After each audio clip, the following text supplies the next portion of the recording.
Xbox is gearing up for another game showcase this summer, with a good look at brand new games, trailers, and reveals promised for Sunday, June 7th. Followed by a dedicated deep dive into Gears of War E-Day, it's set up to be a big day for all those looking forward to seeing what this new era of Xbox has in store. For context, last year's event saw the reveal of Call of Duty Black Ops 7, Persona 4 Revival, Grounded 2, Beast of Reincarnation, Keeper, and Super Meat Boy 3D, as well as new looks at The Outer Worlds 2, Clockwork Revolution, and Ninja Gaiden 4. But what can we expect this year? Let's start with the one game we know is definitely showing up, Gears of War E-Day. As noted on the Xbox website, the E-Day Direct is set to take players into the start of Emergence Day, offering new details, gameplay, and insights. The prequel was first teased at last year's showcase, but very little has been heard or seen since. We can expect a lengthy look following the main showcase this year though, as well as presumably finding out its 2026 release date.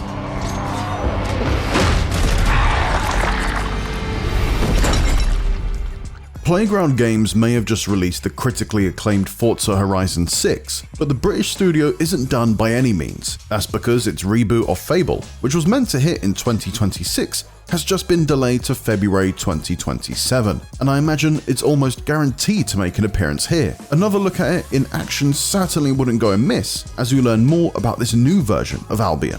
The recently rebranded Halo Studios is due to release the remake of the original Master Chief story, Halo Combat Evolved, in 2026. We can likely expect to see more of this one in action, as well as find out when exactly we can expect to play this year.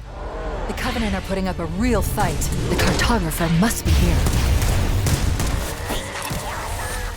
Maybe the game I'm most looking forward to seeing more of is In Exile Entertainment's Clockwork Revolution, which is looking like a fantastic blend of Dishonored and BioShock. This one has popped up a couple of times at recent Xbox Summer showcases, so hopefully that means we're getting closer and closer to a release date. After a good look at gameplay in 2025, we'd love to know when it's going to launch at this year's show.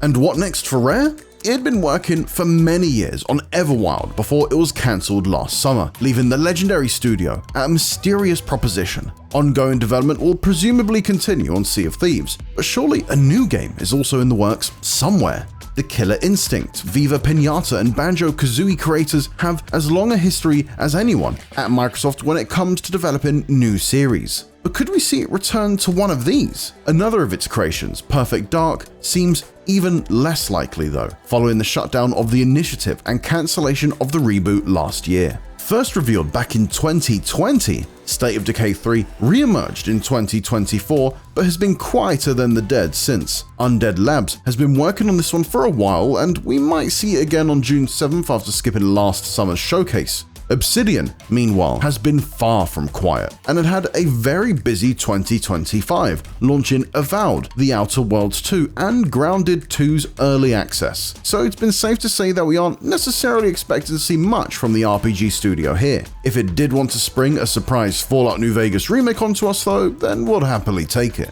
Both Compulsion Games and Ninja Theory have released games in the past couple of years, so it may be a bit too soon to see what they're working on next, but we certainly won't rule it out, especially the latter, who is reportedly working on a third Hellblade that is quote-unquote more of a game. Infinity Ward revealed Call of Duty Modern Warfare 4 last week, which will continue Captain Price and team's story as they head to Korea this time around. It's safe to say we'll get a peek at it in action at the showcase, with the new DMZ mode promised to be shown off. Call of Duty is where most of Activision's resources find themselves going these days, but maybe a surprise second project will be sprung upon us. Though a long shot, a revival of one of the publisher's dormant series, such as a new Tony Hawk, Guitar Hero, or Spyro, would certainly make people my age and older smile. Blizzard can be expected to show off continued support for its live service games, such as Overwatch celebrating its 10th anniversary, Diablo 4 following up on its just-released Lord of Hatred expansion, and World of Warcraft evolves further beyond its Midnight expansion, which arrived in March. While that's all in the recent past, there are a couple of future possibilities. Although not expected this year, one of those is a look at WoW's upcoming The Last Titan expansion, which will serve as the finale to the World Soul Saga trilogy. Another is a look at Overwatch Rush, the mobile version of the hero shooter, although we admit this may not well show up at an Xbox showcase.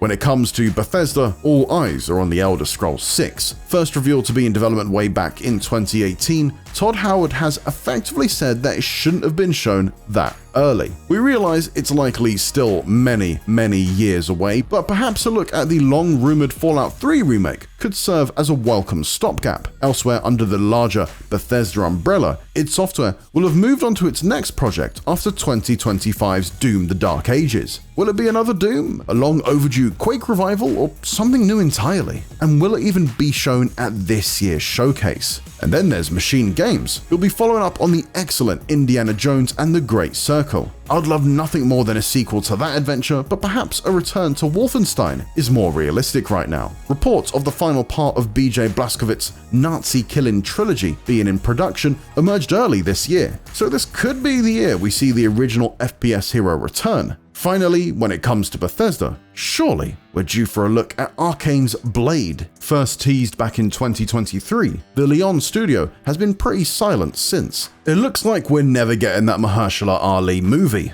so please at least give us this. In regards to what other games we could see, well, that's much more of a guessing game. Based on what's been showcased at previous Xbox shows though, we can at least take educated shots in the dark. I'd personally love to see Persona 4 Revival in action, as well as finding out when I can get my hands on the remake of Atlus's classic JRPG. Staying in Japan, Game Freak's first game outside of the Pokemon universe, Beast of Reincarnation, was featured heavily during January's Developer Direct, so it could well be there too.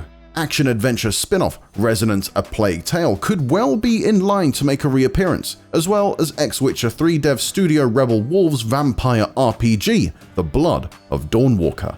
Stealth shooter Mudang 2 Hearts made a flashy debut this time last year, as did Animo, yet another contender for Pokemon's monster-catching crown. There may be no Hollow Knight Silksong to speculate about this year, unless its DLC makes a surprise appearance, so let's throw some random guesses out there in its place. The Witcher 3 Songs of the Past expansion was just officially announced by CD Projekt Red, and while it seems too early for gameplay, you just never know. Ubisoft could also show up, either with a new look at Assassin's Creed Black Flag Resynced, the in-development Assassin's Creed Hex, or perhaps even the rumored next entry into the Far Cry series. But no, there won't be any sign of GTA 6. Xbox has been teasing its next-generation console, Project Helix, for months now, after formally announcing its existence in March. At GDC, Jason Ronald, Xbox's VP of Next Generation, said, "Project Helix is designed to play your Xbox console and PC games, delivering high performance and providing the ultimate player-first experience. We're partnering closely with AMD to define the next generation of rendering and simulation. We were hoping for some more news about it soon, but Xbox has since let us know not to expect anything from Project Helix at the show." What do you want to see at Xbox's summer showcase on June 7th? Let us know in the comments below, and for everything else, you're already in the right place with IGN.